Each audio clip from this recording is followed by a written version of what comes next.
60+ వస్తాయి. 60 లోపల ఉన్నప్పుడు కోపేస్ ఉండవు జనరల్గా. కాకపోతే మనం ఆప్ట్ చేసుకునే దగ్గర కూడా కోపే పెట్టుకోవచ్చు, కోపే పెట్టుకోకుండా. అంటే నాకు ప్రీమియం తక్కువ, నాకు ఒక 10 లక్షల పాలసీ 10,000లోనే కావాలి. జనరల్గా 10 లక్షల పాలసీ 20,000 పాలసీ అనుకుందాం.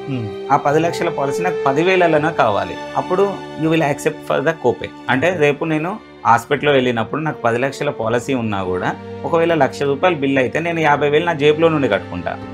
50,000 మీద ఇవ్వండి అన్నప్పుడు ఇన్సూరెన్స్లో ఫస్ట్ థింగ్ ఏంటంటే health insurance is the first preference. ఎందుకంటే మనం సంపాదించిన దానికి ప్రొటెక్షన్ అది. నువ్వు ఈరోజు ₹1,00,000 సంపాదించావు, ఒకవేళ హెల్త్ ప్రాబ్లం వచ్చింది అనుకోండి, ఆ ₹1,00,000 హాస్పిటల్లో ఖర్చు పెట్టాల్సి వస్తుంది. అది అంటారు కదా, ఒక మనిషి అబోవ్ మిడిల్ ఉన్నా కానీ ఒక హాస్పిటల్ బిల్ చాలు, వాడు బిలో మిడిల్ క్లాస్ కి. అందుకే నువ్వు సంపాదించిన దాన్ని ప్రొటెక్ట్ చేయాలంటే ఫస్ట్ నీకు కావాల్సింది ఏంటంటే హెల్త్ పాలసీ, హెల్త్ ప్రొటెక్షన్ కావాలి. సో ఫస్ట్ ప్రిఫరెన్స్ వచ్చేసి హెల్త్ పాలసీ. ఒకవేళ ఆ హెల్త్ పాలసీ తర్వాత సెకండ్ ప్రిఫరెన్స్ దేనికి ఇవ్వాలి అని అంటే మన బాడీకి ఏమన్నా జరిగి ఒకవేళ పర్సన్ ఏమన్నా జరిగిపోయినప్పుడు ఆ ఫ్యామిలీ ప్రొటెక్ట్ కావాలి ఫైనాన్షియల్లీ. సో వాళ్ళ కోసం తీసుకోవాల్సింది రిస్క్.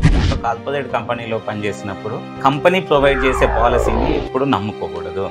మీరు దాన్ని పెట్టుకోండి, దాన్ని ఉంచుకోండి, కాకపోతే మీ పర్సనల్ పాలసీ అంటూ ఉండాలి. ఆన్ ఆఫ్ ఏ సడన్ మీరు జాబ్ చేంజ్ అవ్వాల్సి వస్తుంది, లేదంటే ఏదన్నా కారణాల వల్ల మీరు ఆ కంపెనీలో నుండి బయటికి వచ్చినప్పుడు ఫస్ట్ నుండి కూడా ఇన్సూరెన్స్ ని ఒక ఇన్వెస్ట్మెంట్ టూల్ కింద ప్రమోట్ చేశారు. దానివల్ల అందరి మైండ్ లో అది ఫిక్స్ అయిపోయింది. ఇప్పుడు ఎప్పుడు కూడా నేను ఎంత పే చేస్తా అక్కడే ఆగిపోతున్నాను తప్ప దాని తర్వాత ఏంటి అనేది ఆలోచించట్లేదు.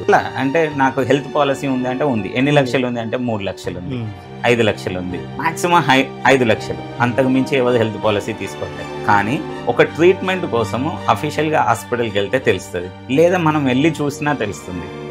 ఈ రోజు బెడ్ ఛార్జ్ 20,000 ఛార్జ్ చేసే హాస్పిటల్స్ ఉన్నాయి, ఐసీయూ ఛార్జెస్ 1 lakh అట్లా చెప్తున్నారు. ఇప్పుడు టర్మ్ ఇన్సూరెన్స్ చూద్దాము.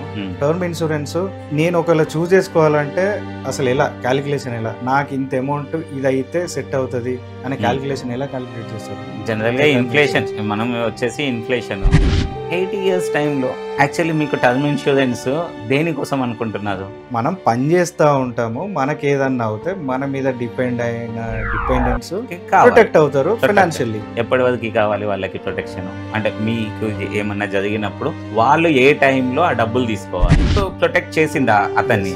కానీ అసలు పాలసీ లేని పర్సన్ 20 lakhs చేతిలో నుండి కట్టాల్సి వస్తే కొంతమంది శవాల్ని తీసుకోవడానికి కూడా అంత బిల్లు కట్టలేము, శవాన్ని మేము తీసుకెళ్లలేము అని చెప్పిన సందర్భాలు కూడా విన్నాయి. Horrible experience.